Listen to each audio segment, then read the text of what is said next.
नमस्कार, मेरा नाम है डॉक्टर पुरु धवन और आज इस वीडियो में हम बात करने वाले हैं पार्किंसन बीमारी के बारे में। इस पार्किंसन बीमारी को हम समझने की कोशिश करेंगे, इसके लक्षणों को समझेंगे, क्यों होता है, किस वजह से होता है, उसको गहराई से समझने की कोशिश करेंगे और साथ में इसमें हम कैसे पेशेंट को बेटर कर सकते हैं, इसको अंडरस्टैंड करेंगे। तो पार्किंसन पहले समझने की ज़रूरत ये है कि ये आपका ब्रेन का डिसऑर्डर है। जब हमारी ब्रेन की काम करने की क्षमता कम होनी शुरू होती है, तो हमें किसी पेशेंट के अंदर पार्किंसन देखने को मिलता है। अब पार्किंसन पेशेंट के जब हम टेस्ट होते हैं तो पता लगता है कि पार्किंसन पेशेंट के ब्रेन में एक केमिकल कम बन रहा है जिसका नाम है डोपामाइन। अब ये जो डोपामाइन केमिकल है ये हमारे ब्रेन को मांसपेशियों को कंट्रोल करने की क्षमता देता है। दूसरा हमें खुश रखता है, हमें स्माइल करवाता है। अगर किसी के ब्रेन के अंदर डोपामाइन की सिक्रीशन कम होनी शुरू हो जाए तो उसके हाथ पैर में आपको ट्रेमर्स देखने को मिलते हैं। दूसरा, पेशेंट का जो फेस है वो मास्क फेस हो जाता है, वो हँसता नहीं, ऐसे रहता है और डिप्रेशन का वो शिकार होना शुरू हो जाता है। तो पार्किंसन में जो डोपामाइन की कमी हो रही है, अब हमें इसे समझने की ज़रूरत है कि डोपामाइन शरीर में, ब्रेन में क्यों नहीं बन पा रहा या फिर काम क्यों बन रहा है? हमारा जो ब्रेन है वो कंटिन्यूअसली चौबीसों घंटे काम करता रहता है, बिना रुके, बिना थके काम करता रहता है। जाग रहे हो तो देख रहा है, सुन रहा है, महसूस कर रहा है आस-पास की चीज़ें। जब हम सोते हैं तो भी वो हमें सपने दिखा रहा होता है, छोटी-छोटी एक्टिविटीज़ कर रहा होता है, बट सोते समय हमारी एक्टिविटीज़ कम हो जाती हैं। मगर अगर सोचो किसी इंसान को नींद कम आ रही हो तो दिन में वो सिर्फ 2 घंटे, 3 घंटे सोता हो या फिर रात को उसको 3 बार, 4 बार यूरिन के लिए उठना पड़ता हो तो नींद ढंग से नहीं आती तो क्या होगा? कभी आपने जागरण किया है? रात भर जागे हो? अगले दिन अपने शरीर में क्या बदलाव देखते हो कि शरीर चलने से चल नहीं रहा होता, हाथ-पैर काँपना शुरू कर देते हैं, भूख खत्म हो जाती है, कोई अच्छा कॉमेडी भी चल रही है तो वो अच्छी नहीं लगती, गाने चल रहे हैं तो वो भी अच्छे नहीं लगते, क्यों? क्योंकि नींद पूरी नहीं हुई। पार्किंसन पेशेंट के अंदर भी ऐसा ही कुछ हो रहा होता है, अगर किसी नॉर्मल इंसान ने अपने शरीर में इस चीज़ को महसूस करना है तो। अब ब्रेन जो हमारा होता है या हमारा जो पूरा शरीर होता है, इसकी जो नॉर्मल एवरेज लाइफ होती है, वो 80 से 100 साल के आसपास होती है। मगर जब हम कोई गाड़ी खरीद के लेकर आते हैं लोहे की, तो उसकी उम्र भी 80 साल नहीं होती। कभी सोचा है क्यों? हमारे शरीर में एक मैकेनिज़्म है जिसके अंदर हमारे शरीर में जो रोज़ टूट-फूट होती है, चलते समय या फिर कोई काम करते समय, वो रात को रिपेयर हो जाती है। अगर किसी पार्किंसन पेशेंट में ये रिपेयर ना हो तो क्या होगा? बीमारी बढ़ती चली जाएगी, राइट? क्योंकि ब्रेन तो रिपेयर ही नहीं हो पा रहा, बॉडी रिपेयर ही नहीं हो पा रही है। तो हमें समझने की ज़रूरत ये है कि हमारी बॉडी में साइकिल है। जब हम जाग रहे हैं, देख रहे हैं, सुन रहे हैं तो हम ब्रेन को बहुत ज़्यादा यूज़ कर रहे हैं। उसमें टूट-फूट हो रही है, डैमेजेस हो रहे हैं। पर जब हम रात को सोते हैं तो वो रिकवर कर जाता है। अगर किसी की रिकवरी साइकिल छोटी हो जाए, रिकवरी पूरी ना हो पाए, थोड़ी-थोड़ी रह जाए, तो धीरे-धीरे क्या होता है कि उसका ब्रेन डेटेरियोरेट करता रहता है और पेशेंट के अंदर हमें पार्किंसन के सिम्पटम देखने को मिल जाते हैं कि पेशेंट के ब्रेन के अंदर डोपामाइन कम रिलीज़ हो रहा है क्योंकि डैमेज हो चुका है और पेशेंट के हाथ-पैर में ट्रेमर्स देखने को मिल रहे हैं। अब ज़रूरी ये है कि हम इसको कैसे रिकवर कर सकते हैं या और कौन से कारण हैं जिसकी वजह से पार्किंसन होता है। तो नींद एक फैक्टर है जिसकी वजह से हमें देखने को मिलता है पार्किंसन। दूसरा जो सबसे बड़ा फैक्टर है जिसकी वजह से पार्किंसन होता है, वो है स्ट्रेस। मान लो कि आपके फैमिली में कोई मिसहैपनिंग हुई, आपकी फैमिली में कोई एक्सपायर हो गया जो आपका बहुत डियर वन था।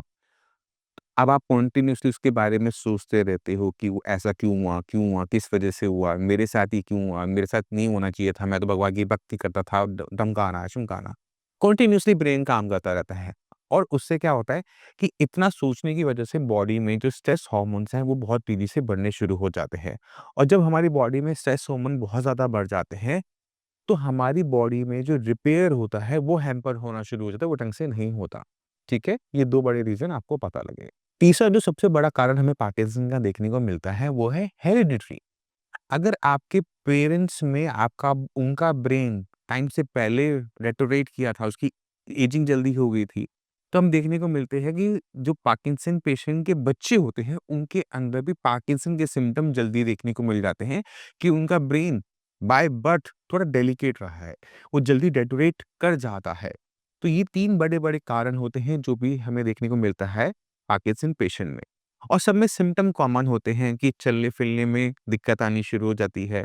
पैर अटकने शुरू कर देते हैं, बैलेंस बनाने में दिक्कत होती है, ट्रेमर्स आने शुरू हो जाते हैं, बोलने में दिक्कत होती है, आवाज़ जो है वो बहुत मंद हो जाती है, खुशियाँ महसूस नहीं होती, कॉन्स्टिपेशन बनी रहती है। ऐसी न जाने बहुत सारी दिक्कतें हमें पेशेंट के अंदर देखने को मिलती है। अब सवाल है कि हम इसे ठीक कैसे कर सकते हैं? क्यों ठीक तो करना ही है। तो पहली चीज़ ये है कि आपको सारा का सारा फ़ोकस डोपामाइन से हटाकर ना ब्रेन पे करना पड़ेगा, क्योंकि ब्रेन ही डोपामाइन बनाता है। अगर मैं ब्रेन की सेवा करूँगा तो ब्रेन मेरी सेवा करेगा। ब्रेन को मैं खाना दूँगा तो जो मुझे चाहिए मैं उसे ले पाऊँगा। तो पहली चीज़ खाना बदलना है। खाना इतना न्यूट्रिशियस करना है कि ब्रेन को जो चीज़ चाहिए ना उसे अच्छे से मिलना शुरू कर दे।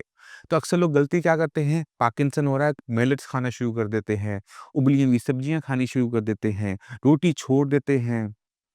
पेशेंट और वीक हो जाता है, परेशानियाँ और बढ़ जाती हैं। तो पहली चीज़ अपने खाने के अंदर प्रोटीन डालो। प्रोटीन क्यों डालो? क्योंकि हमारी बॉडी में हमारा ब्रेन जो बना हुआ है, वो प्रोटीन का और फैट का बना हुआ होता है। तो हमारी बॉडी में ना प्रोटीन की कमी होनी चाहिए, ना फैट की कमी होनी चाहिए। जिन लोगों का कोलेस्ट्रॉल ज़्यादा है, मैं उसे करेक्ट कर देता हूँ। यहाँ पे गुड कोलेस्ट्रॉल की बात हो रही है, गुड फैट की बात हो रही है। डर्टी फैट, बैड फैट के बारे में बात नहीं हो रही है। तो आपको अपनी डाइट को रिच करना है। रिच नहीं, सुपर रिच करना है। उसमें सब कुछ होना चाहिए। फैट, प्रोटीन, विटामिन, मिनरल्स जो आप सोच सकते हो जो बॉडी के लिए अच्छा है, वो सब कुछ आपकी डाइट के अंदर होना चाहिए। अगर आप अपनी डाइट को बदल लेते हो, तो क्या है ना, ब्रेन को हमने कच्चा माल दे दिया, रिपेयर होने का। अब उसको हम कह पाएँगे बेटा प्लीज़ थोड़ा-सा रिपेयर हो जाओ, है ना? तो पहली चीज़ ये। दूसरी चीज़, जो ब्रेन को पसंद है ना, हमें वो सब कुछ करना चाहिए। अगर हमारा ब्रेन को मान लो कि आपको ब्रेन कह रहा हूँ तो मतलब आपको कह रहा हूँ, मेडिटेशन पसंद है तो मेडिटेशन करो, आपको डांस करना पसंद है तो डांस करने की कोशिश करो, म्यूज़िक पसंद है म्यूज़िक करो, आपको जो पसंद है आप वो करना शुरू करो। क्योंकि जब हम अपने ब्रेन को वो चीज़ देते हैं जो उसे पसंद है, तो हमारे ब्रेन के अंदर ऑटोमैटिक तरीके से डोपामाइन रिलीज़ होता है। ठीक है? तीसरी इम्पोर्टेंट चीज़ हमें जो करनी होती है, वो अपनी बॉडी को एक्टिव ज़्यादा करना होता है। क्योंकि जब हम अपनी बॉडी को एक्टिव करते हैं किसी भी तरीके से, है ना? तो हमारी बॉडी में जो ब्लड सर्कुलेशन है ना, वो इम्प्रोवाइज़ करना शुरू कर देता है। अब जब हमारा ब्लड सर्कुलेशन इम्प्रोवाइज़ कर रहा है, तो हमारा ब्रेन का सर्कुलेशन भी इम्प्रोवाइज़ कर रहा है। यानी मेरे ब्रेन की सेल्स को ज़्यादा अमाउंट में ऑक्सीजन, ज़्यादा अमाउंट में विटामिन, मिनरल, न्यूट्रिशन जाना शुरू कर रहा है। मेरी बॉडी में एनर्जी फ़ील होनी शुरू होती है। मुझे जो डिप्रेशन है, वो खत्म होना शुरू होता है। मेरा कंट्रोल मेरी बॉडी पे वापस आना शुरू होता है। तो ये बहुत ज़्यादा ज़रूरी है इन तीनों चीज़ों पे साथ में काम करना। अब पार्किंसन के पेशेंट में हम एक दिक्कत और देखते हैं कि पेशेंट जब भी अपनी मेडिसिन खा रहा होता है, तो मेडिसिन की हमें डोसेज बढ़ाते रहना पड़ता है। तो अगर कोई भी पार्किंसन पेशेंट पार्किंसन को खत्म करना चाहता है, कंट्रोल करना चाहता है, तो समझने की ज़रूरत ये है कि हमें बिल्कुल बीमारी की जड़ पे जाके काम करना पड़ता है। पहले समझना पड़ता है कि इस पर्टिकुलर पेशेंट के अंदर पार्किंसन डेवलप हुआ तो क्यों हुआ? क्या वो नींद की डिसऑर्डर था, नींद नहीं आती थी? क्या पेशेंट को रात भर बार-बार उठना पड़ता था? क्या पेशेंट को स्ट्रेस बहुत ज़्यादा था? क्या या फिर ये हेरिडिटरी है? आप पहले वो फैक्टर निकालोगे जिसकी वजह से पेशेंट को पार्किंसन की दिक्कत हुई। दूसरी चीज़ आप क्या करोगे, आप उसके शरीर को नोटिस करोगे, उसकी पूरे दिन की रूटीन को नोटिस करोगे कि पेशेंट को खाने में क्या दिया जा रहा है? क्या उसकी बॉडी वीक हो रही है या उसकी बॉडी स्ट्रॉन्ग हो रही है, एक्टिव हो रही है? इसको आप नोटिस करोगे और पेशेंट की लाइफ़स्टाइल को जहाँ दिक्कत है वहाँ से सॉल्व करने की कोशिश करोगे। जब हम लाइफ़स्टाइल को बदलते हैं, खाने को बदलते हैं और सही मेडिसिन को प्लेस करते हैं ना, तो पेशेंट में बहुत तेज़ी से चेंजेस आने शुरू होते हैं। जाने से पहले मैं चाहता हूँ कि आप एक आधे पेशेंट से मिलके ज़रूर जाएँ। नमस्कार, मेरा नाम है डॉक्टर पुरुधमन और आज हमारे साथ हैं लाल बाबू जी। लाल बाबू जी, कहाँ से आए हैं आप? माउंट आबू राजस्थान, और वहाँ पे क्या करते हैं माउंट आबू में? आईपीडी और एवारडी, एसपीडी और पेशेंट को भर्ती करना और छुट्टी करना। अच्छा, भर्ती करना, छुट्टी करना और खुद बीमार पड़ गए हाँ, कोरोना के बाद ही आया। कोरोना के बाद से। हाँ, तो ऐसा था नहीं कि मतलब ये हाथ में जो फेमस कब शुरू हुए थे? ये कोरोना के बाद स्टार्ट हुआ। हुँ, कम से कम 12 घंटे कंप्यूटर पर बैठते थे, अच्छा, तो वो काफ़ी हाथ पैसा गिनते थे, तो वो उस हाथ लग गए थे। तो ये जो 12-12 घंटे की ड्यूटी कब से कर रहे हो? ये पहले तो कई सालों से कर रहे थे। 22 सालों से? अबे लेकिन ड्यूटी चेक, लेकिन जब ये हुआ ना तो एमआरडी एक सेक्शन बना, MRD medical record department, records का तो उसमें हम हैं, उसमें कंप्यूटर ज़्यादा नहीं चलाना पड़ा। पढ़ाना नहीं पड़ता है। तो ये मतलब 1 साल से हुँ। ये दवाई खा रहा हूँ। तो ये जो आपका हॉस्पिटल है ग्लोबल, ग्लोबल हॉस्पिटल में है ना वो पे, तो ये मतलब क्या चैरिटेबल है, कैसे है? चैरिटेबल है। चैरिटेबल हॉस्पिटल है, तो लोड पेशेंट का बहुत ज़्यादा रहता होगा, जी, जी। हाँ, लोड तो बहुत आता है। बहुत ज़्यादा। समझिए कि वो आई पेशेंट 25-30 आ गए तो 12 बजे रात तक करना ही है। अच्छा। 12 बजे रात में कोई बढ़ गया पेशेंट तो फिर बिल बनाने आ जाओ। हाँ, तो अभी मतलब लाइफ तो ही रही हमेशा हॉस्पिटल भी रही? हॉस्पिटल में अभी भी सेवा कर रहे हैं, रिटायरमेंट हो गए हैं, अच्छा, लेकिन अभी भी सेवा में हाजिर। सेवा कर रहे हैं। हाँ, तो आपने कभी सोचा नहीं कि आपको ये जो पार्किंसन हुआ, क्यों हुआ? हाँ, इसमें ये तो दिमाग में आता था कि हमको मतलब कि ज़्यादा टेंशन भी लेते थे, रेस्ट नहीं कर पाते थे। हाँ, और डायरेक्टर बुलाए, बोले कि नहीं भाई इतना अब मेहनत नहीं करो, बहुत कर चुके हैं, हाँ। अब आराम से एमआरडी में जाओ। अब देखो, खुद सोचो, आप हॉस्पिटल में थे, जी, जी, चारों तरफ डॉक्टरों से घिरे हुए, जी। फिर भी बीमार पड़े, और आपको अब रिज़ल्ट भी पता है कि जो आपने 12-12 घंटे की जो नौकरी करी, स्ट्रेस लेके किया, रात को जाग-जाग के जो आपने काम किया, मेडिटेशन के लिए 2 बजे उठना। फिर 2 बजे वैलिडेशन के लिए उठना, तो नींद आपकी बहुत छोटी हो गई। तो जब कोई पेशेंट नींद प्रॉपर नहीं लेता, बीच में टूटती रहती है, 4 घंटे सोते थे। 4 घंटे सोते थे, ठीक है? और मैं हमेशा वीडियो में बोलता हूँ, जब तक आपकी नींद ठीक नहीं होगी, ये बीमारी जाती नहीं है, ठीक है? और ये बीमारी आती क्यों है? क्योंकि या तो हमारी लाइफ में बहुत ज़्यादा स्ट्रेस होता है, या फिर नींद हमारी बहुत छोटी हो जी, जाती ये आपने मेन कहा बात सही है है। ना? दोनों आपने मैंने भी रियलाइज़ यही 22 साल आपने इसको चलाया शरीर को, अब उसने साथ देना बंद कर दिया है। अब रिटायरमेंट होने के बाद आप कितने घंटे सो रहे हो? अभी तो कम से कम 6 घंटे सोते हैं। हार्ड करो उसको। हाँ, ये तो मेरे पास पहली बार हो 1.5 सालों में। दिन में 1 डेढ़ घंटा हाँ, और रात में 5 घंटा। नहीं, अब रात वाली नींद हम 8 घंटे करेंगे, दिन वाली नींद को हम गिनेंगे। हाँ, नहीं यहाँ तो अभी अभी बढ़ाई ऐसा भी काफ़ी हुआ है। हाँ, होगा और होगा, अगर नींद आप अपनी और अच्छी करोगे और फ़ायदा होगा। आप मेडिटेशन वाली जो क्लास है, उसे खुद करो, थोड़ा लेट करो। हम मेडिटेशन में क्या करते हैं कि उसमें लंबी साँस भी लेते हैं हाँ, और वो मेडिटेशन भी हो जाता है। तो उठना तो पड़ता है, काफ़ी फ़र्क पड़ता है। उठनी सुबह जल्दी भी तो उठना पड़ता है। जी, तो हम वही कह रहे हैं, नहीं अभी अभी 3:30 कर दिया। 3:30 साढ़े को आप 5-6 बजे करते हो, जी, जी। ठीक है? तो सुबह का टाइम है, अच्छा टाइम है, आराम से मेडिटेशन उस टाइम में करो। हेरिटेज ये थोड़ा जल्दी सो जाएँगी वो जब तक क्या है जो अमृत वेला कहते हैं 4 बजे का टाइम वो और एक एक याद का एक बीमारी है थोड़ा मोबाइल देखने का, तो उसको ज़ीरो कर देंगे। ज़ीरो कर दो, चलो मोबाइल को ज़ीरो कर दो, मोबाइल ज़िंदगी से निकाल के बाहर कर दो। हुँ। मोबाइल गलत चीज़ नहीं है, मोबाइल का जो गलत इस्तेमाल हमने शुरू कर दिया वो गलत है। मोबाइल चलिए हम वो देखते रहे। जैसे हम लोग को आध्यात्मिक मुरली आती है एक, हाँ, वो पढ़ सकते हैं, हाँ, क्लासेस सुन सकते हैं। सुनो, आराम से पढ़ो, कोई दिक्कत नहीं, फ़ोन से छोड़कर। ये मैंने देखा है कि हम जितने ज़्यादा नींद लेते हैं, रेस्ट करते हैं, तो सुबेरे ऐसे चलते हैं कि लोग बोलते हैं कि कुछ हुआ ही नहीं है। आपको बिल्कुल सही। अच्छा, जब आपको 1.5 साल पहले आपने इलाज शुरू किया था, तब कंडीशन क्या थी आपकी? बहुत बेकार थी, 25 मिनट तक कपड़े पहनने में लगता था।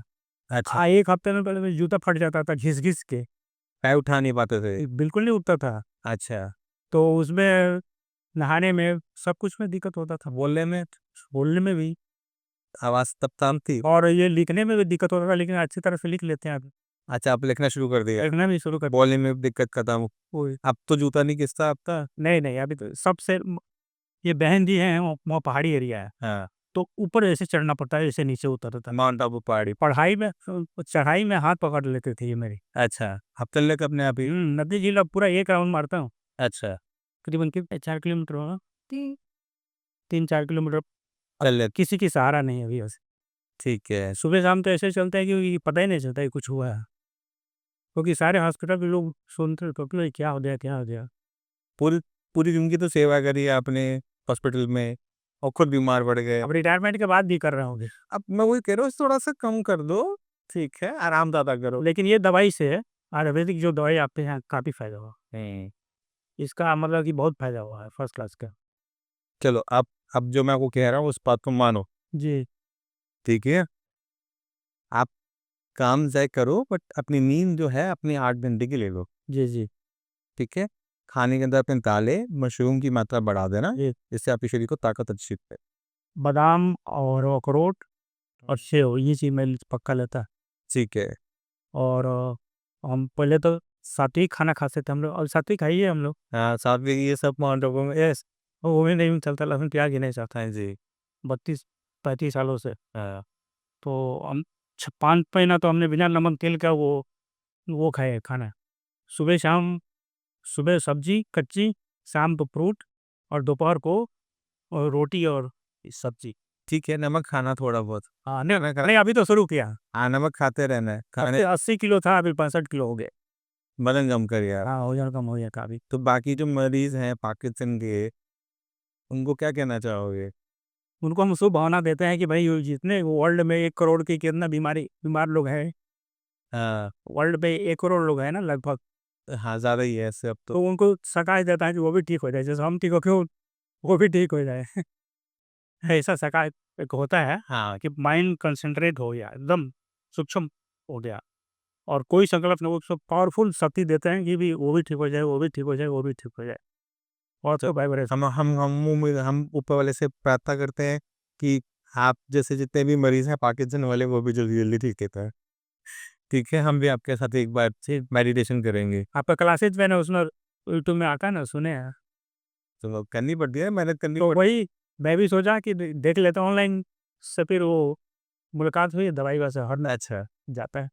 अच्छा, मैंने अभी ना लगभग 90 से ऊपर ठीक है। 90% तक ठीक। हाँ, ऊपर ठीक है। तो आपने खुद देखा है जब हम पार्किंसन जैसी बीमारी के बारे में बात करते हैं, जहाँ डॉक्टर कहते हैं कि आराम नहीं आएगा, ये बीमारी बढ़ती चली जाएगी, आप सिंडोपा लिवोडोपा खा रहे होते हो, उसके बाद भी कंडीशन डे बाय डे खराब हो रही होती है, तो आपको पहले ये जांचना होता है कि आपको बीमारी हुई नहीं हो। जैसे राम बाबू जी के केस के अंदर नींद प्रॉपर नहीं थी, 12 घंटे की जॉब थी, बीच बीच में उठकर आना पड़ता था, सुबह का इनका मेडिटेशन का सेशन होता था, तो इसकी वजह से नींद जो थी वो बहुत ज़्यादा कम रही, और इसकी वजह से जो इनका ब्रेन में जो आप कह सकते हो कि रिपेयर का काम जो रात को होता था, वो कम होने लगा, और इसका असर इनके हाथ-पैर में देखने को मिला कि ब्रेन का जो कंट्रोल है हाथ-पैर की मसल से जाने लगा। अब अगर हम बात करें कि अगर हमें किसी पेशेंट को ठीक करना है, तो शुरुआत हमें हमेशा बीमारी की जड़ से करना पड़ता है। बीमारी की जड़ थी नींद कम आना और स्ट्रेस। जैसे ही दोनों चीज़ें ठीक होने लगी, पेशेंट की बॉडी में आराम आने लगी। तो अगर आप पार्किंसन के पेशेंट हैं और अपने आप को ठीक रखना चाहते हैं, तो शुरुआत सबसे पहले उस बीमारी की जड़ से करो जिसकी वजह से आपको पार्किंसन हुई है। मैं उम्मीद करता हूँ इस वीडियो से आप काफ़ी कुछ समझ गए होंगे। फिर भी माइंड में कुछ भी डाउट है, कुछ भी पूछना चाहते हो, मोस्ट वेलकम है, आप आके भी मिल सकते हो। इसी के साथ आप सभी से चलने की आगे चाहूँगा। मिलते हैं अगली वीडियो में, तब तक के लिए नमस्कार।